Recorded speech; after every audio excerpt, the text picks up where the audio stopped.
Monday முகூர்த்தம் முடிச்சுட்டு Tuesday evening 6 மணிக்கு எங்கள் அக்கா பையனோட ரிசப்ஷன் வந்து ஸ்டார்ட் ஆச்சு.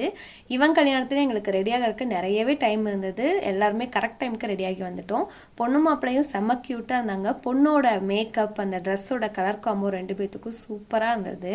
இந்த டைம் தீபிக்கு எங்கள் அத்தையோட பட்டு சாரியில் ஃப்ராகாக கன்வெர்ட் பண்ணியிருந்தேன் வித் ஓவர் கோட் மாடல். என்னோட ஆரி ஒர்க் ப்ளவுஸுமே சூப்பராக வந்திருந்தது. ரெண்டுமே நான் எப்பயுமே ஸ்டிச் பண்ணுறேன் சுமியாஸ் டீசென்ட்டை கொடுத்தா ரெடி பண்ணியிருந்தேன். இந்த டைமும் ரொம்ப சாட்டிஸ்ஃபைடாக அழகா வந்து ரெடி பண்ணி கொடுத்திருந்தாங்க. ரிசப்ஷன் ஒரு 9:30 மணி வாக்குல முடிஞ்சது. அதுக்கப்புறம் பொண்ணு மாப்பிள்ளையோட ஃப்ரெண்ட்ஸ் எல்லாம் வந்து டான்ஸ் பண்ணியிருந்தாங்க. நல்லா கோலாகலமா ரிசப்ஷனும் வந்து சூப்பரா நடந்து முடிஞ்சுது.